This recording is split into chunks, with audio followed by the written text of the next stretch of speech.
There's Danny. Now for a report on the Philadelphia-Phoenix game, let's go to Don Criqui and John McLaughlin down in Phoenix. We welcome our Boston, New York Knicks audience here at Phoenix. The 76ers have a 2-point lead. That's Daryl Dawkins throwing it up. The Phoenix Suns in the white uniforms come back, and here is Gar Heard ahead of the field, blocked by Daryl Dawkins. It has been a very intense first quarter. The 76ers build up leads of 6 points twice. Phoenix came back to trail by 2. We'll look at this again, John. Well, the Suns wanting to run, and they're doing a very nice job of it. Coming into the game, the Phoenix Suns were quite concerned with the Philadelphia 76er fast break, but at the other end, they're coming out pretty nicely also. Walter Davis, the player, first-year player for Phoenix that his all-pro teammate Paul Westphal says is flat out the best forward in the NBA. It's saying a lot, but it comes from a pretty good source. Leads all scorers in the game with 9 points for the Suns. Gar Heard can't get it to go, and Irving gives it to Free. The 76ers playing a very, very fast-moving offensive game. Still holding to the lead by a single point now.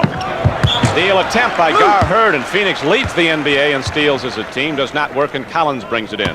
Both clubs playing the passing lanes very nicely today. They're really going after the steal. I think they both have pretty basic concepts, in particular Phoenix. Julius Irving against 6'11" Dennis Autry, and Irving jumps right over the defense but can't get it down. And 6'2" rookie Mike Pratt takes down the rebound. The lead to Boosie. And again, Phoenix can't hit it, and so with 10:52 to play in the first half, it is 27-26 Philadelphia. We have 10:33 left to play in the third period. We welcome those of you who've been watching the Knicks and the Boston Celtics. This is Don Criqui with John McLaughlin at the Coliseum in Phoenix. As you see, the 76ers are leading the Phoenix Suns 52-48. A game with a lot of personal fouls, a lot of contact. Caldwell Jones has played a very good game. He has the ball and gets it out to Bibby. The big matchup here is two all-pro backcourt players. Westphal is going against Doug Collins. Westphal has been forced to shoot from the outside, John. That's the first field goal in the game for Dr. J. He was 0 for 10 at half, and nice defense at the other end. I hesitated there because Dr. J getting in front of Walt Davis that time, taking the charge, very nicely falling down. Doctor has not scored well against Phoenix in the two previous meetings, averaging just over 15 points a game, but he did get 10 rebounds in the first half, so he was still a big factor for the 76ers, and they led by 4. Now, George McGinnis is called for a travel, loses the ball back to the Phoenix Suns. Phoenix comes into this game 1/2 game behind Denver, looking for the second-best record in the Western Conference, and right now we're going to have a timeout, 10:06 to play in the third period.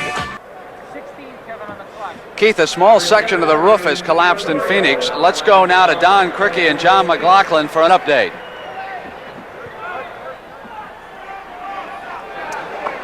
And we welcome you again. We've been watching the Knicks and the Boston Celtics. Here is a jump ball. We've had a problem here at Phoenix as the torrential rains, which have caused emergency conditions in the Valley of the Sun, have inundated the top of this building, the Coliseum, in a very short time ago. You see that missing chunk. Well, that almost hit when it came down. Official Earl Strom, but for his quick feet, he was out of here. Toes up. I haven't seen him move like that in years. Building is soaked, it's been, so everybody's looking up. They're very concerned this is going to happen again. You can be sure that Criqui and McLaughlin are very concerned about it. The Suns must close the gap a little. They're allowing the Sixers to get away. The Suns turning the ball over a lot, and it's not necessarily because of great defense by the Sixers. The Suns just not handling it that well.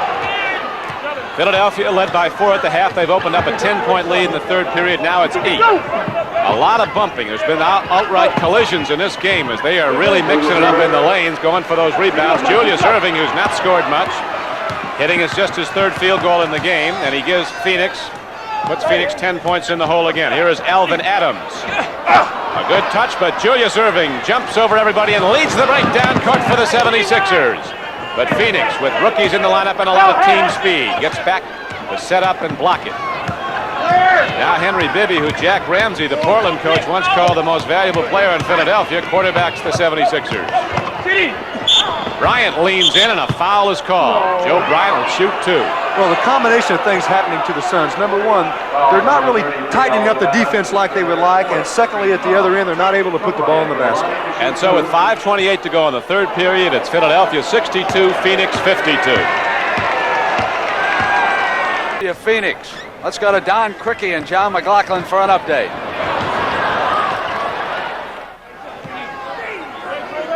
Again, those of you who are watching the Boston-New York Knicks game here at the Coliseum in Phoenix, the roof is holding up for the moment as Alvin Adams glides in and lays it down. Philadelphia had opened up a 10-point lead here in the third period, and it's winding down to 50 seconds now. Then the Suns came back with a running game and challenged it, came down to 2 points. Philadelphia pulled up by 6, and now it is a 4-point game, Philadelphia. Ronnie Lee once again. They're clearing the area here. We have a discrepancy between the two officials, I believe. They're clearing the lane area for free to go one-on-one. They do this so often. Now, look, Ronnie Lee getting over. We're blocked. You can't really tell what happened. One official wanted to call a charge, the other a block. John McLeod and Al Bianchi. Lee's had one technical called on him already. Lee is a karate expert. You'd have to be to fall like he does. That's the first thing you learn in karate. He hits that on the ball, we go with a jump ball. No team foul. A double foul on... Double foul. No team foul. They're going to call a jump ball situation, I think, because of the discrepancy between the two officials. This has been like a rugby game or a football game. We have people just all-out crashes out there. 44 seconds to go in the third period. Bill Cunningham, one of the leading technical foul getters so far, has not been guilty today. He's been up a few times. All the coaches have. Only behind Kevin Lockery, right? Yeah, but he's had a few less games, Billy. That's right. Lead pass goes up court to Griffin on the fly. He's rejected by Caldwell Jones, but it is called a goaltend, and now the 76ers bench is up, and this has been like a playoff game. Very hotly contested. Jones doing an excellent job. He can block shots. Here it is. Judge for yourself. I don't think that was a goaltend. This is Don Criqui with John McLaughlin. We have 37 seconds to play in the third period here at the Coliseum in Phoenix, and now Philadelphia's lead is cut to 2. As Bill Cunningham, under whom the Philadelphia 76ers have come up with a record of 40-16 this season and lead the Atlantic Division. They've been the leader in that division since mid-November. They've not lost 2 games in a row yet this season under Cunningham. But they're in a tough one here today after a 1-point loss at Los Angeles Friday night. Our herd is down right now. We have a pause in the action. 37 seconds to play the score. The 76ers 71, the Phoenix Suns 69.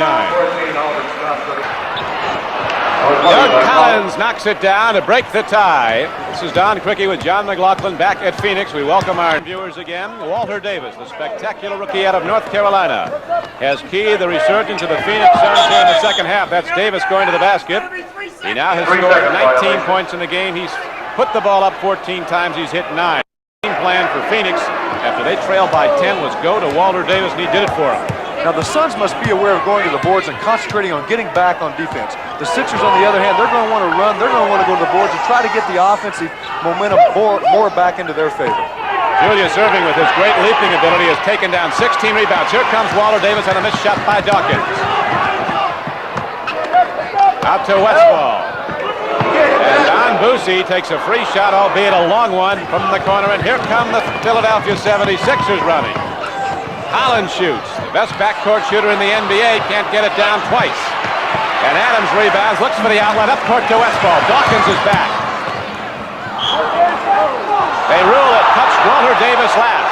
And so Philadelphia gets the ball. Earl Strom right on that play. That was a difficult play to make. The fans, of course, they wanted to go the other way, but it was a good call. Walter Davis did hit the ball.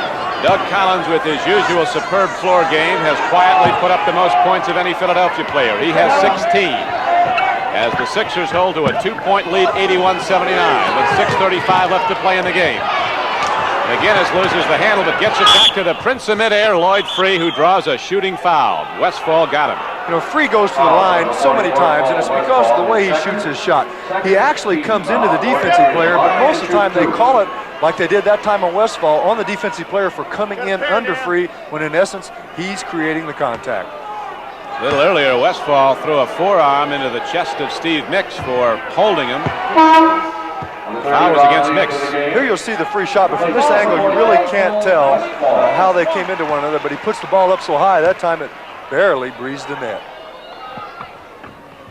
Lloyd Free can't get it down, and one of the 5 first-year players on Phoenix, Bayard Forrest, gets the rebound. Here is Boosie. Walter Davis very quick, very fleet, moving back and forth across the lane. Ron Lee with 4 fouls, gets it to Walter Davis against Mix. Up and over Mix. Alvin Adams with the offensive board, back up. Can't get it to go, and Dawkins gets it. And you know he's got it when he clamps down on it. He's liable to deflate it. That's right. Must feel like a baseball in his hand. Got the good jewelry going. Lloyd Free coming into the lane, gets the shot, and now Phoenix, after the lead was cut right down, has gone back up by 5, 84-79. We're in the fourth period, 5:45 to play. Lucy inside to Elvin, and taken away from Elvin Adams by George McGinnis, but Rakel, the official right there, says he stepped on the baseline of the court. McGinnis read that very well. The Suns, they'll come out and pass the ball back in. You can see the ball going into Adams, and of course McGinnis coming from behind him. Can't really tell if he stepped out. Offensive foul on Phoenix. Number 33, Alvin Adams, his fourth. Alvin Adams just got his fourth for pushing, and now Gar Hurd comes in for Forrest. Doug Collins and Lloyd Free in the back line for the Philadelphia 76ers. Mix, Dawkins, and McGinnis up front. Gar Hurd, Alvin Adams, Walter Davis, Don Boosie, and Ron Lee in the game for Phoenix. 5:30 to play, 5-point lead for the 76ers. Collins fires. That's a big play for the 76ers. They ran it very nicely. It was a pin down for Collins away from the ball, and the way they moved it over there was very effective. Always moving away from the ball. Doug Collins now has 18. Alvin Adams is going to the basket, but he can't get it to go. And now Philadelphia, its 10-point lead cut down, has opened up a 7-point advantage and can go up by 9 if they hit here. Adams missing those shots because of some intimidation by the Sixers. When you go up in there for the shot, and you see the same play here for Doug Collins, but this time he misses it. Knicks gets the ball right back to Collins, over to George McGinnis. Look at Dawkins, unbelievable. There was 260 pounds of Darryl Dawkins flying across like a big surrealistic hawk. Boy, did he get that rebound. Ronnie Lee falling down, trying to take the charge again. Here you'll see it. Ron will go down. They do not call this one on McGinnis. Watch Dawkins. He put his left hand up somewhere around the basket to kind of balance himself. Awesome individual, Darryl Dawkins. And now it is an 87-79 game, so Phoenix has to start firing and hitting. They work plays. Walter Davis was the guy that got him back in it before. Just one-on-one. He takes the ball and he shoots so quickly that it's very difficult for the defensive player to get up and deflect the ball. Davis now has 21. Boston is blowing out the Knicks 102-78 after losing in New York last night. Here's a whistle from Earl Strom, and the ball will come back inbounds to McGinnis. Well, Lee and Boosie really going after the ball now. Free dribbling a little more than he should. And he's probably lucky to come out of there with the Sixers still having the ball. The Suns must go after it. They must double team. They have to play the passing lanes as much as possible now, being down 81-87 with 4:20 to go. Boston now leading the Knicks 104-80 as Bill Cunningham questions the call. 87-81. Looking at the point totals, Walter Davis, who had 13 in the first half, coming alive again now with 21 to lead all scorers. Alvin Adams has hit 18. Westfall has 12. Less than half his per game average of over 25. Lucy has 8.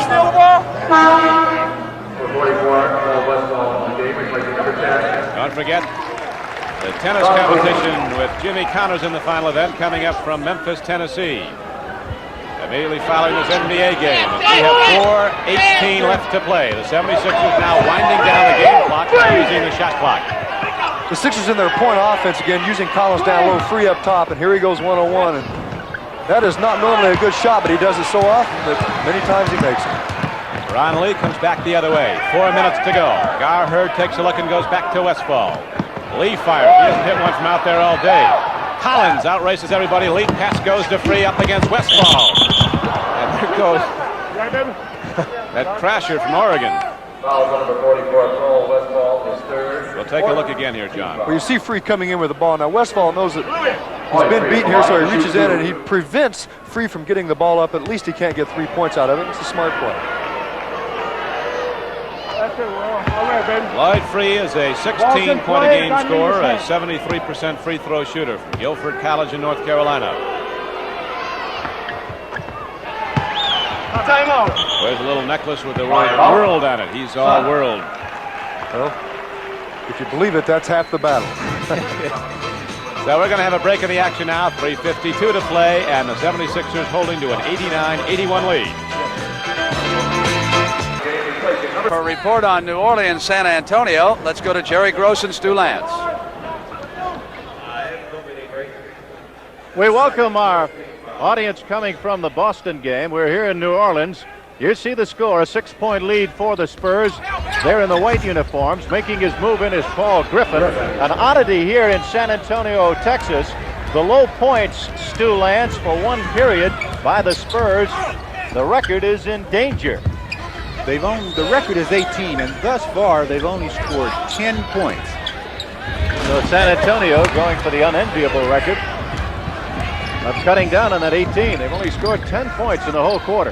40-36. Pete Maravich is not playing for New Orleans. He is out with an injury.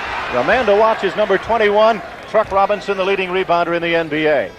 The Jazz have got to be pretty pleased with only being down 4 points at this point. They're shooting a bad percentage. They've shot 33% in this quarter so far, and they're only down 4. So they have to be pleased with where they stand. That was Slick Watts making his move and fouled in the active shooting. With 2 minutes and 40 seconds to go here in the second quarter. At the line, Slick Watts in the score. San Antonio 40, New Orleans 36.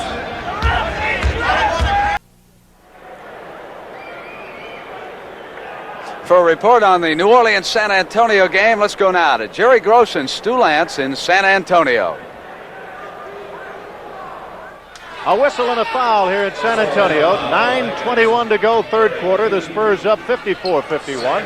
And Stu Lance, it has been a difficult afternoon for the Spurs to get it going. Yes, it has. They haven't shot very well offensively. But I tell you, both teams are hustling, playing pretty good defense, and I think it's enabled us to see a pretty good basketball game. That was Chuck Robinson who just lost the ball. Mike Gale brings it up. Kobe Dietrich didn't want to take the shot, and Billy Paultz does. Paultz gets it back and bangs his way in with 9 minutes to go in the third quarter. San Antonio 56 and the Jazz 51. Here at home, San Antonio is 24-7, and on the road, New Orleans has gone this year. They have had some problems on the road, as most teams have in the NBA. McElroy missing everything. Taken away by Rich Kelly and stolen by Dietrich. Now the Spurs leading by 5, bring it up. Dietrich, who likes to move inside. Gervin, who can hit him anywhere. They call him the Iceman, Mr. Cool. I look for any minute now for George really to get hot and just take complete control of this basketball game. 27.5 points per game is average. He's pumped in 16 already. 58-51, the Spurs leading by 7. It's cut back to 5 as Robinson has 20 points in the game, and his average is 22.5.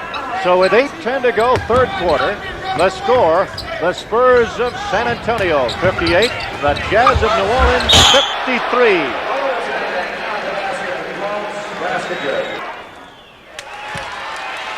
We welcome our Phoenix audience as Slick Watts is at the line. You see the score, this could tie it. It does not. Watts gets it back. The Spurs could take the lead. Fouled in the active shooting, and he'll go to the line again, Stu Lance.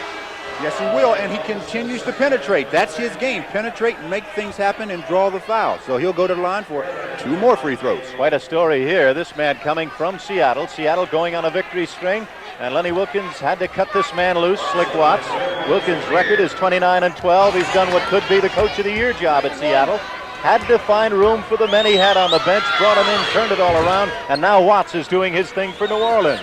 And it is now the Jazz bouncing into the lead by 1, 71-70, with 57 seconds to go in the third quarter. A great effort by New Orleans without Pete Maravich, who is injured. And the sad news in the NBA today is Bill Walton is out for 3 weeks with surgery on his toes, Stu. Injuries at this point are really starting to tell. Without Bill Walton, the Portland Trailblazers are still a good basketball team, but believe me, not quite as good without Bill Walton. And Lloyd Neal had some problems with a leg also, so that's going to hurt them. They're going to see an awful lot of Tom Owens. And he may be getting in shape. It may be a blessing in disguise for the playoffs. We'll be seeing a lot of action. Dampier, one of the great shooters in the NBA, turns that one in. He's got 6 points, and it's now 72-71. A seesaw battle here in San Antonio. 33 seconds to go in the third quarter. Watts bringing it up. New Orleans has lost twice against San Antonio this year. Watts now has banged in 15 points. This is his 4th consecutive good game for the Jazz. And with Robinson out of the lineup at this point, Slick is really taking over. He's being offensive minded. He's not really thinking pass as much as he is thinking score. He is 6 for 9 from the field, or rather from the foul line. and he has pumped in 15 points. That's Gervin with it. He's short. Olverding as the buzzer sounds, ending the third quarter in San Antonio.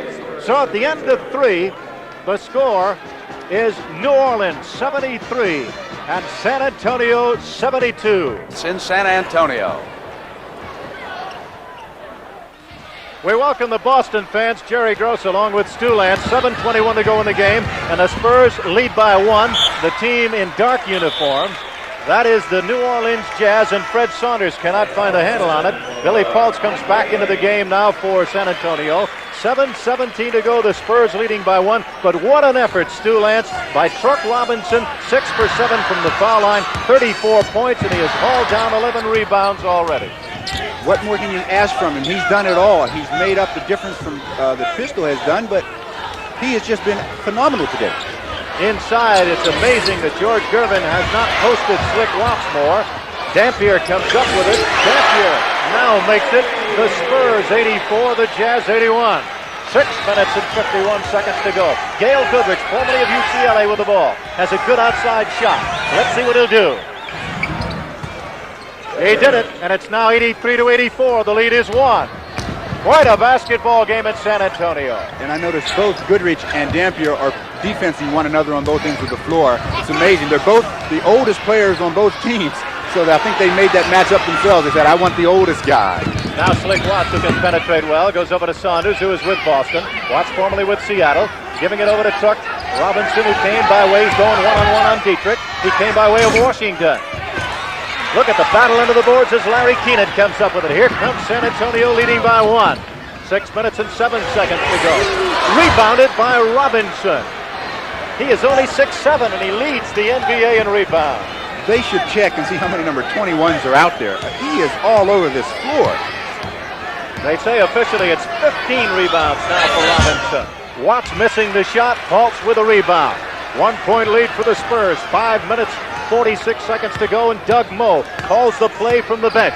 Let's see what he wants to do. A double pick on the left. Going one-on-one was going to be Gervin. Knocked away by Watts over to Goodrich. Goodrich goes in for the shot. He's fouled in the act of shooting. New Orleans has come off the floor. They were trailing by as much as 8 in the period earlier. Moe is furious, and 5:33 to go, and they're up by 1. Gervin is trying to take advantage. Watts sneaks a hand in, gets it. Goodrich is going down unmolested. Gervin is trying to make up the difference.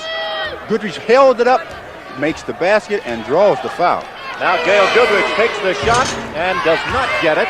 5 minutes and 33 seconds left in the game. The score, the New Orleans Jazz 85, the San Antonio Spurs 84. 60 miles an hour. That's why they call him Superfoot. That should be something. And remember, after the press conference this week, Muhammad Ali had some other things to say. And as a result of that, CBS was there to record the former heavyweight champion's comments. And that will be presented also next Saturday, part 2, as Muhammad Ali had some more things to say about his controversial career. Stu Lance, he is still the #1 box office man. Yes, he is. And as long as he's around, he will continue to be the #1. That is Louis Dampier, number 10 for San Antonio. San Antonio is down by a point. 5 minutes and 25 seconds to go. It's been Truck Robinson's afternoon. He has kept his team in the fray here, as it were. Dietrich outside. That's Dampier. You cannot give him air. I don't know why he is getting so free. They're setting a forward down to pick the guard, and he's popping out, and he is wide open. They're going to either have to switch, or the guard's going to have to fight through. Dampier will murder him outside. That is the 11th lead change so far. Dampier is from the field 5 for 7. So you're right, Stu Lance. You're going to have to watch him. 5 team fouls on the Spurs now. 3 team fouls on the Jazz. That's Griffin with it.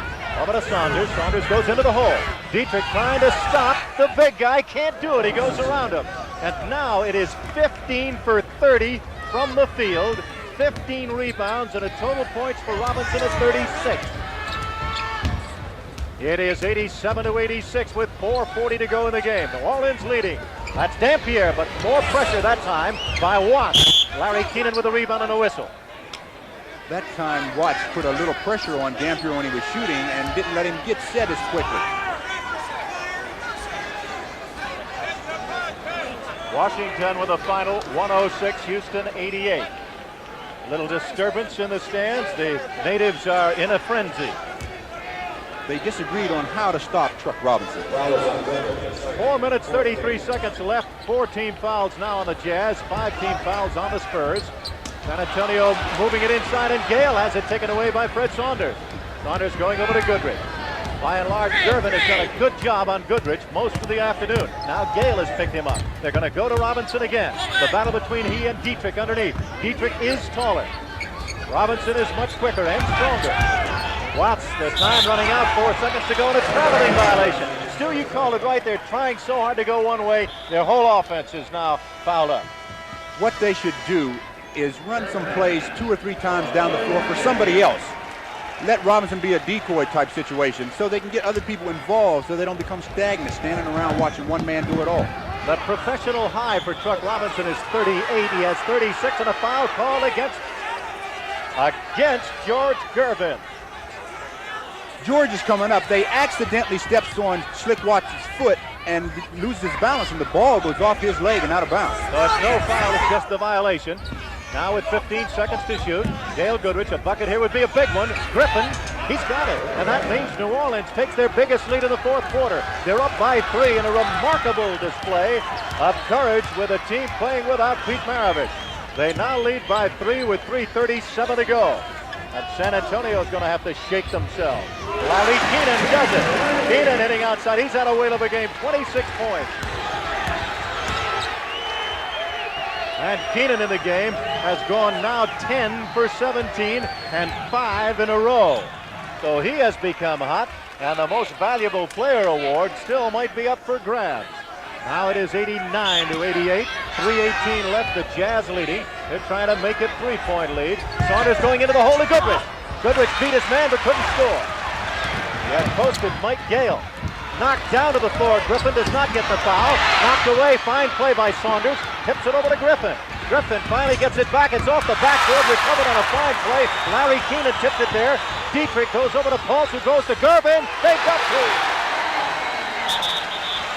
Now that's the type of play that might just get George involved in the offense again. He's not had a good offensive game.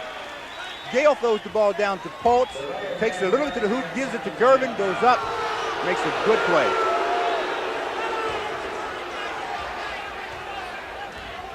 .90 to 89 with 2 minutes and 47 seconds remaining. And the lead is by 1 to the team in white.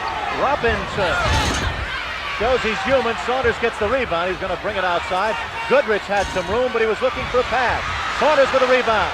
Saunders puts his team ahead by 1 with 2 minutes and 30 seconds to go. 91-90. Now lead by 3 with 3:37 to go. And San Antonio is going to have to shake themselves. Larry Keenan does it. Keenan hitting outside. He's had a whale of a game, 26 points. And Keenan in the game has gone now 10 for 17 and 5 in a row. So he has become hot, and the most valuable player award still might be up for grabs. Now it is 89 to 88. 3:18 left, the Jazz leading. They're trying to make it 3-point lead. Saunders going into the hole to Goodrich. Goodrich beat his man but couldn't score. He had posted Mike Gale. Knocked down to the floor. Griffin does not get the foul. Knocked away. Fine play by Saunders. Tips it over to Griffin. Griffin finally gets it back. It's off the backboard. Recovered on a fine play. Larry Keenan tipped it there. Dietrich goes over to Pulse, who goes to Gervin. They've got 2. Now that's the type of play that might just get George involved in the offense again. He's not had a good offensive game. Gale throws the ball down to Pulse, takes it a little bit to the hoop, gives it to Gervin, goes up, makes a good play.